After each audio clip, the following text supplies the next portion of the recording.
The broadcast is now starting. All attendees are in listen-only mode.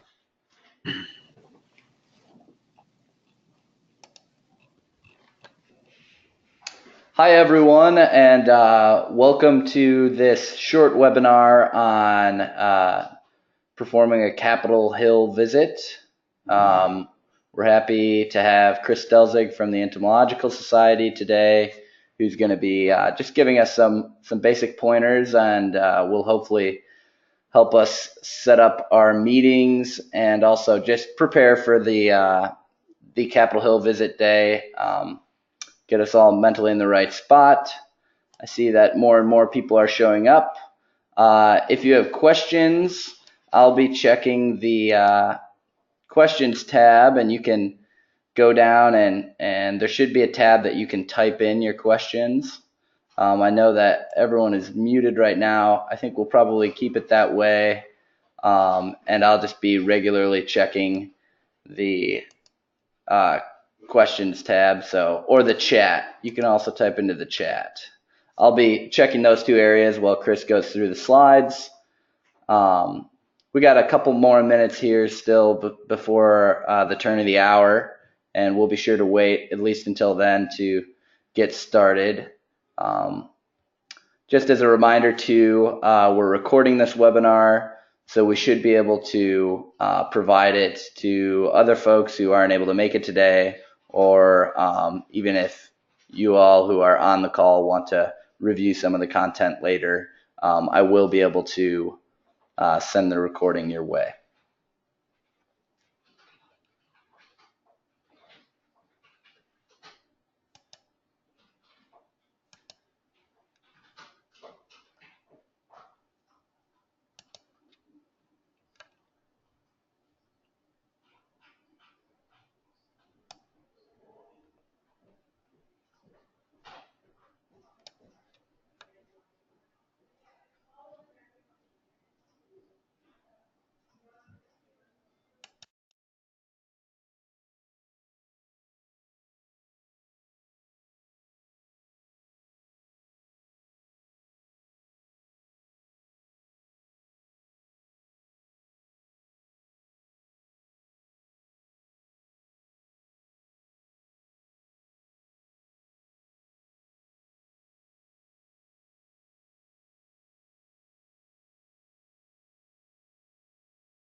All right. Well, welcome everyone.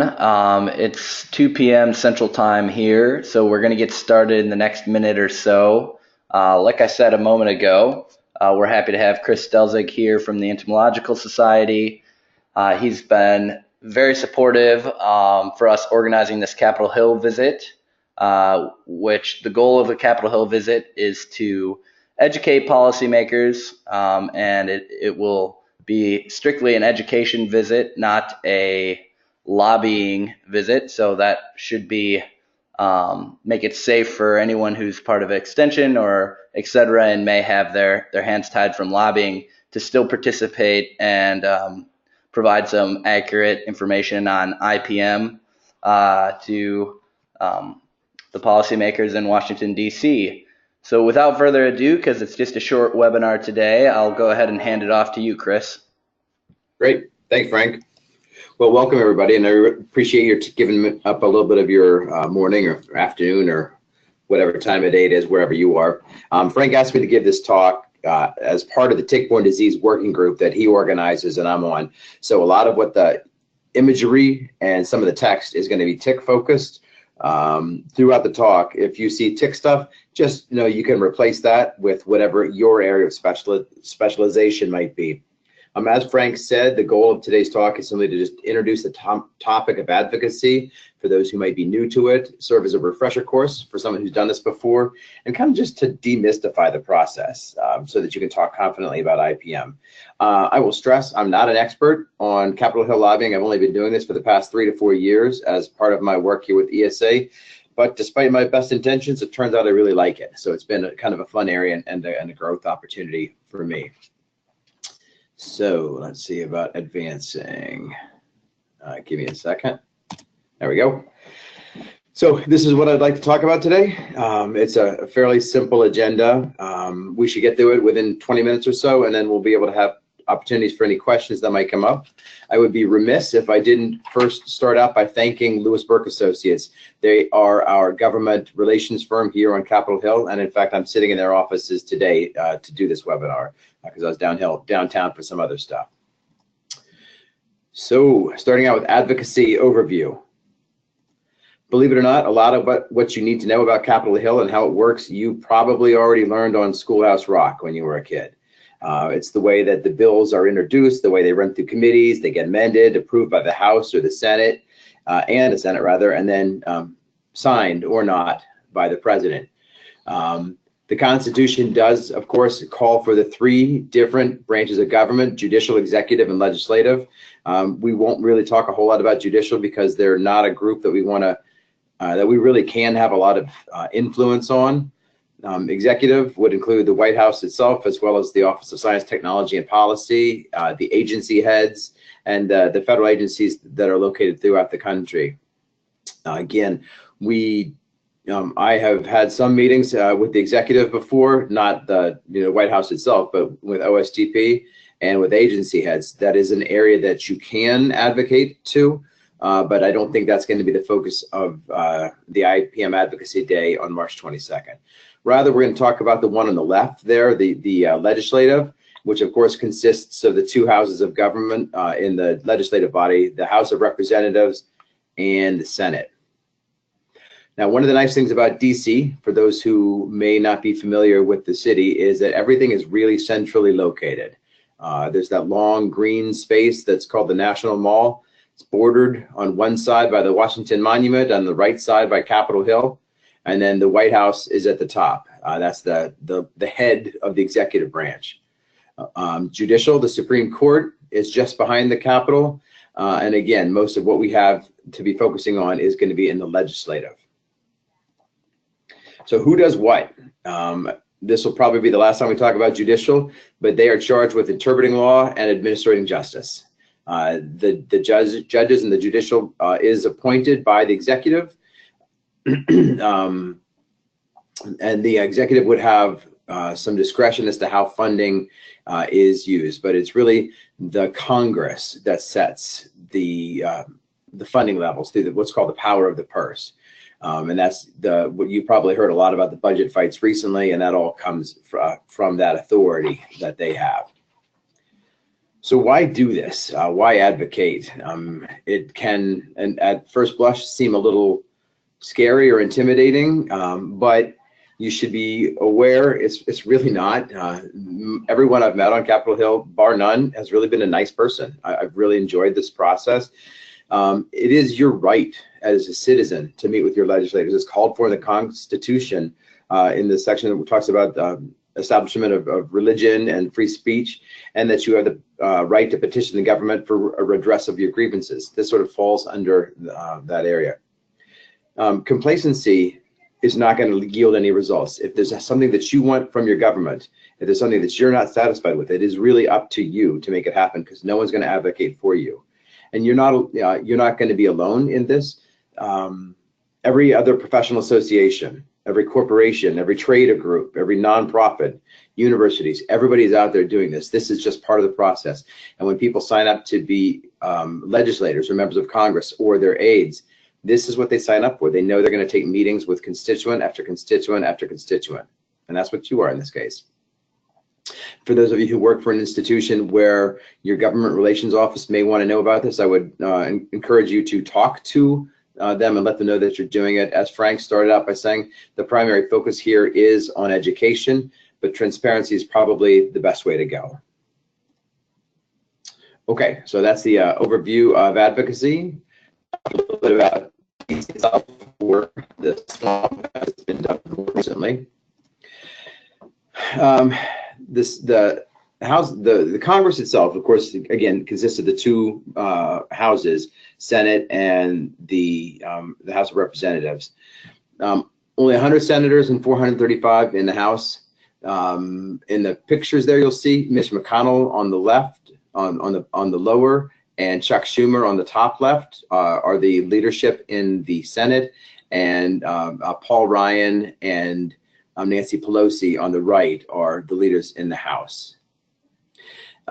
Everyone who is in the Congress is going to be generally assigned to a committee, often based on seniority, for the more powerful committees, because yes, that's true, not all committees are equal. And then another way that the members of Congress become involved is they join caucuses that show support for causes that they're interested in. For example, there's an invasive species caucus for people who care about invasive species. Some of them are, I guess I would say, markers and things just that a member of Congress can say that they care about, and there may not necessarily be any actual action that takes place as a result of it. If you have been paying attention at all in the past year and a half, you're probably aware that the Republicans, or the GOP, currently controls both houses of the legislative branch and, of course, the executive branch with President Trump. The graph on the left is the Senate. They have a very slim majority. There are 47 Democrats, 51 Republicans, and 2 independents. Joe Lieberman, don't know where that came from. Not Joe Lieberman. It's Angus King and Bernie Sanders are the independents in the Senate. House of Representatives, there are no independents currently, but there are currently 4 vacancies for people who are, let's see, I think 3 have resigned from some kind of a scandal, and then Pat Tiberi, I think it is, from Ohio, resigned, I think just because he kind of got frustrated with it. But staff is who really is in control of the reins. A lot of the members of Congress don't actually read the bills that they're voting on. They rely on their aides to do that. This, in all likelihood, again, is who you would be meeting with as you have your meetings in the offices. The legislative aides, most of them are young. Most of them are very young, in their 20s. They are probably not going to be policy experts. They are probably not going to be scientific experts, but they have humongous influence with their bosses, and they are not to be trifled with. So don't feel badly just because you're going to be meeting with an aide rather than the senator or the representative themselves. Sometimes you'll actually find you'll get better results working with these folks as the policy experts. All right, so preparing for the meeting itself.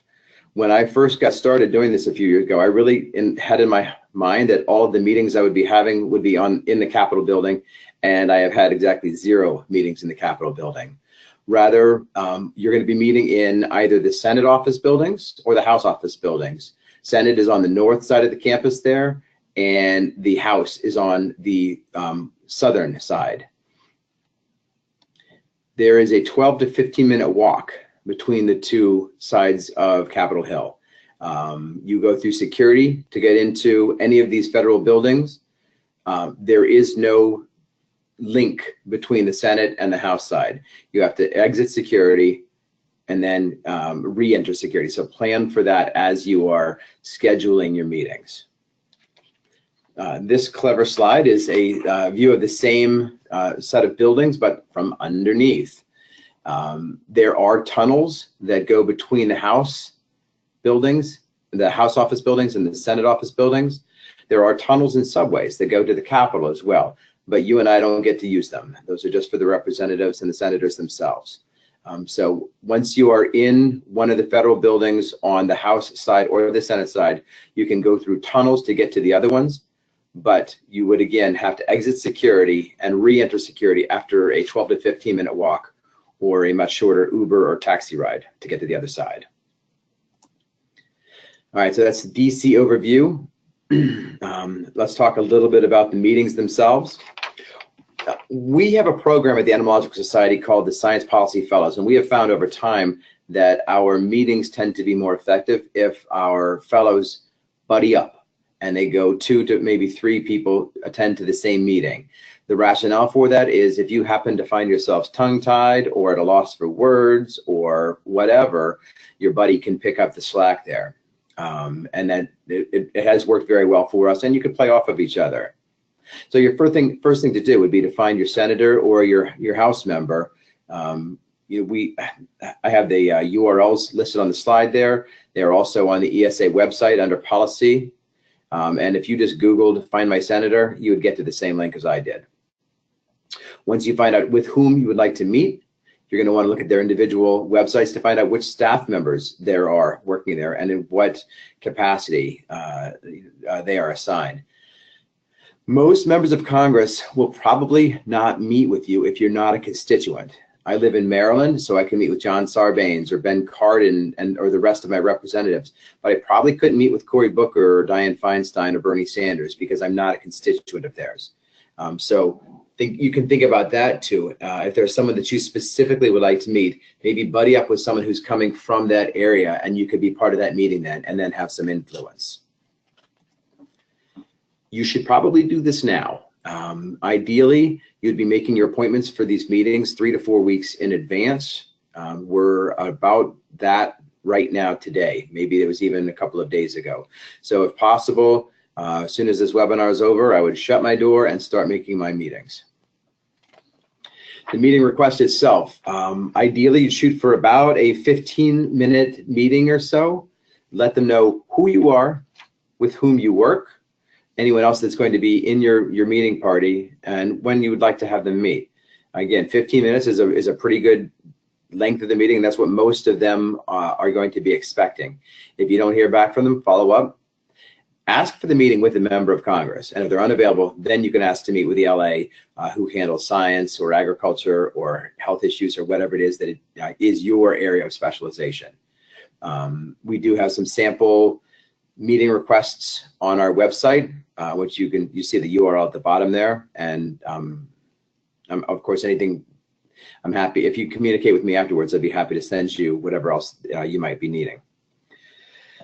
Preparing for the meeting itself, once you know with whom you're going to be meeting, and I would encourage you to learn what you can about them. Look at their LinkedIn profiles, do your research on the member of Congress, find out what they care about, what committees they serve on, what caucuses they support.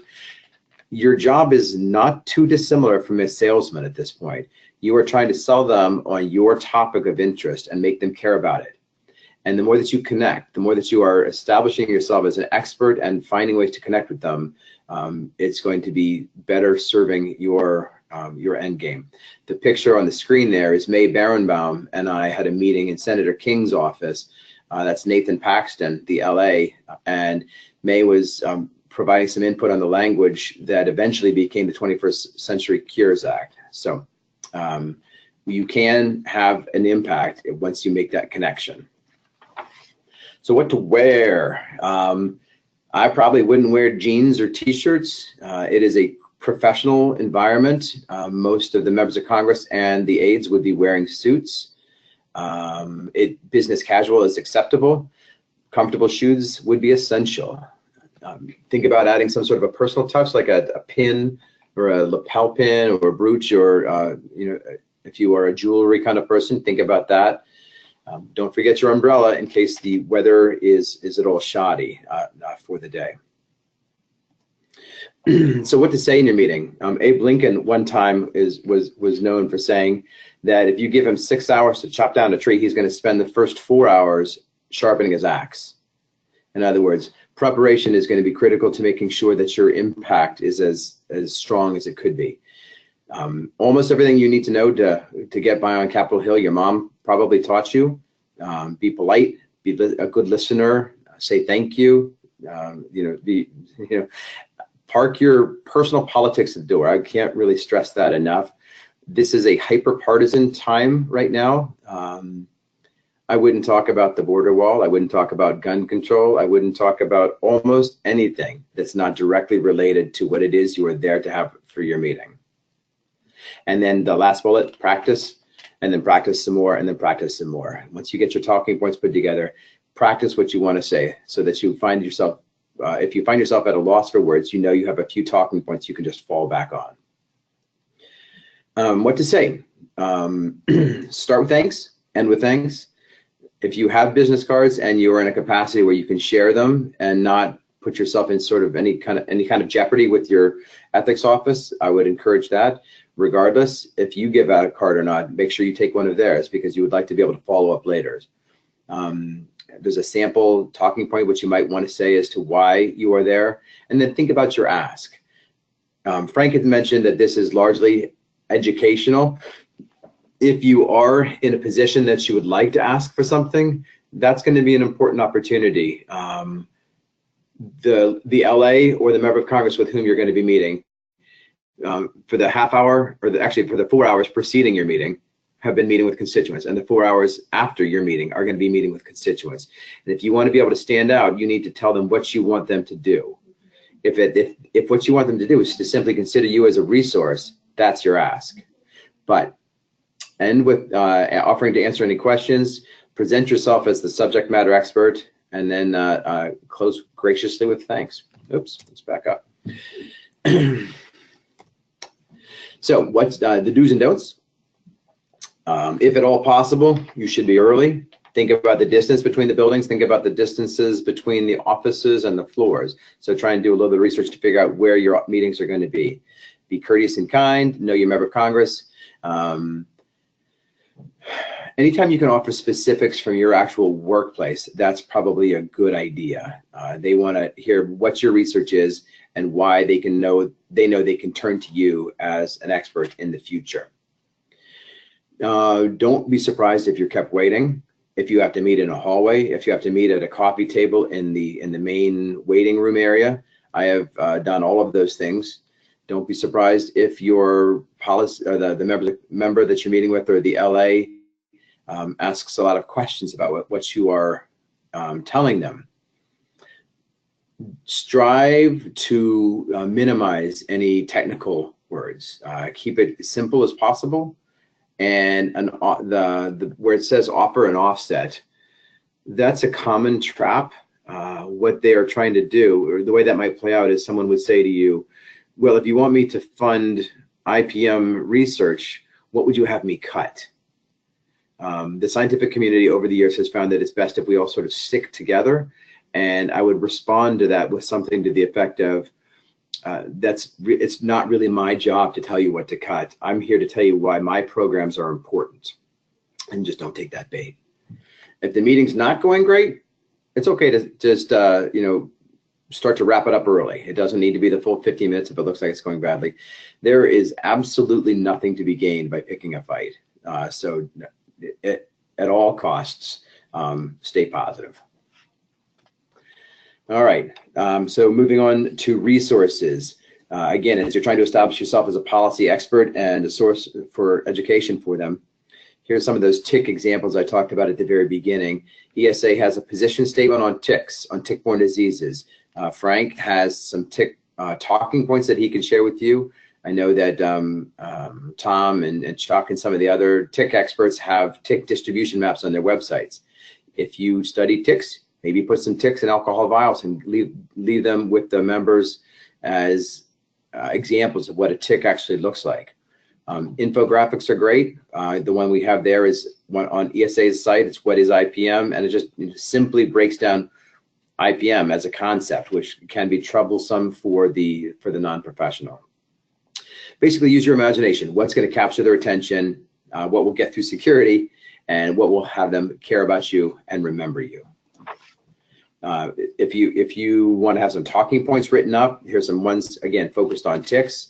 Our position statement talks about developing a national strategy for ticks and the fact that there are more ticks in more places and why it's an important area of emphasis. We tend to focus on tick-borne disease and let others handle the patient care because the patient care community is very, very large. I would also recommend, if you can, be aware of what some of the most important and recent dates are and the activities that maybe have been in the news. ESA on our website does keep track of a number of different issues, and we have updates as we as a society have engaged on those different topics. So you can find those there at that site. All right, so success may not necessarily be them suddenly jumping up and saying, you're right, we should have funded this years ago. What was I thinking? It's much more likely that success would be very, very quiet. They'll listen to you, they'll thank you, they'll ask some questions, they'll ask to stay in touch with you. That's a success, that's a win. I have had to, in the past few years, adjust my understanding of what looks like success. Failure is actually a little more obvious. One of our science policy fellows was in a meeting one time, and the person actually fell asleep. So that's a failure. And the truth is, most of your meetings are going to be somewhere in the middle.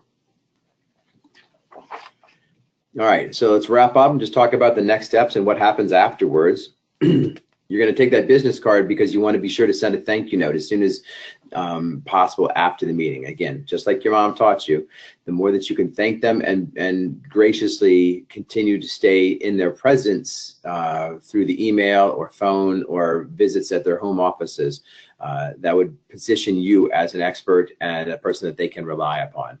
Keep in touch with the office. Report back to the IPM leadership with any feedback or anything that you learned or any intelligence or any new bills that you hear that are moving through. And if you're an ESA member, let me know what you're doing. Let us know what the results of your meeting were. We want to keep track of things like that and just stay informed. If you're a member of SOVE or the American Mosquito Control Association or any of these other groups, their policy offices would probably want to know that as well. It's often been said that the best time to plant a tree was 20 years ago, and the second best time is right now.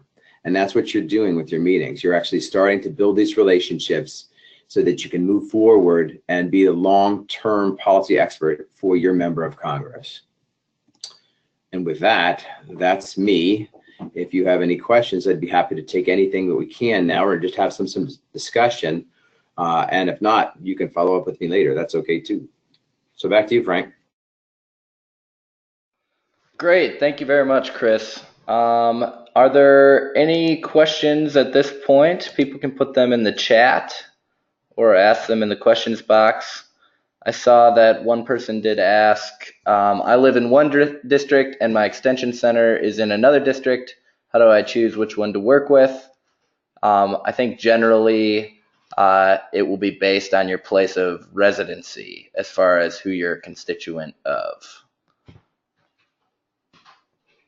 I will also say I have a letter specifically for this date that I will send out to the group, so you can all modify that template and start reaching out to your representatives.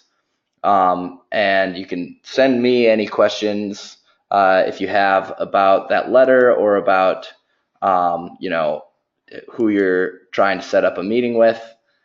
I know that we have a pretty wide range of people who've signed up, and so I think that's powerful as far as we should be able to have meetings with multiple states.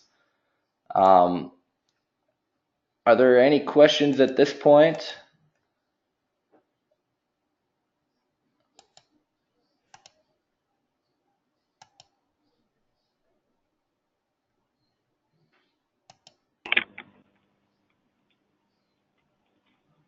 Okay.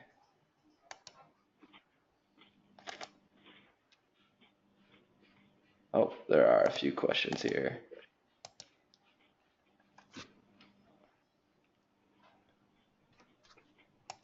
Will you be assigning buddies now or as appointments are arranged? I think, feel free if there's people on the email list that you want to be in these meetings with, that would be good. I think also in our window of time, we should set up probably as many meetings as possible. And since we have about 40 participants, we should be able to have people in each one of those meetings. So I think as we get meetings assigned, we can also divide the people that way. Let's see here. I'm having a bit of an issue with the questions area. When will we know who we'll be paired up with? Because that affects who we contact for our meetings. So that's a similar question. Just based on what I said just now, I think we can set up as many meetings as possible. But yeah, if you look through the invites to today's event and see there's other people that you know are working in the same area as you, it might be good to reach out to them now so you don't both set up a meeting for the same person.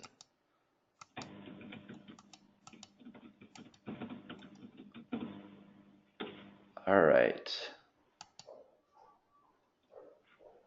I think that gets at all the questions that are here.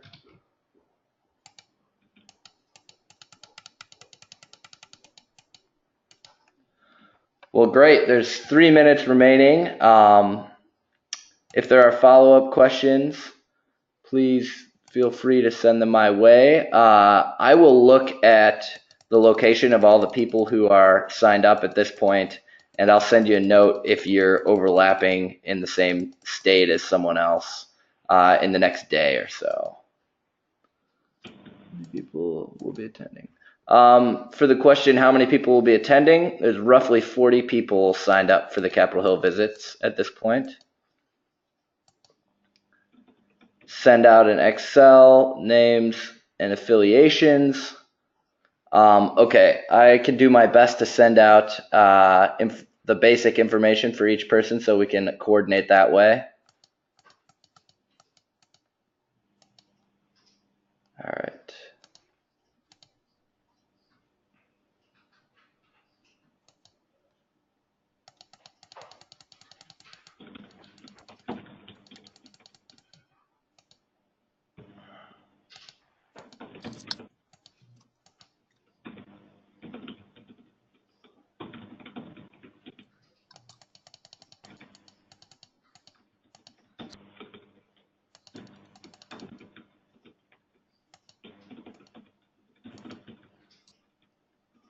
All right, great. Well, this wraps up our half-an-hour webinar for the day. I have to say thanks a lot to Chris. He's been a huge help with organizing this whole meeting.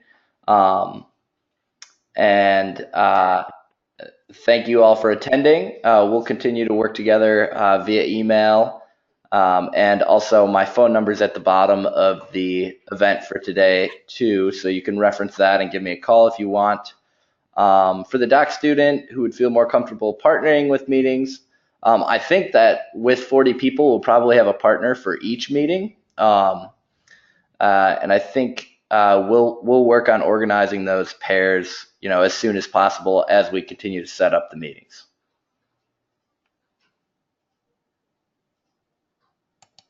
We'll all be going to Capitol Hill via one single bus as well that day. So the 40 of us will definitely have roughly an hour to an hour and a half on the bus between Baltimore and DC to discuss that.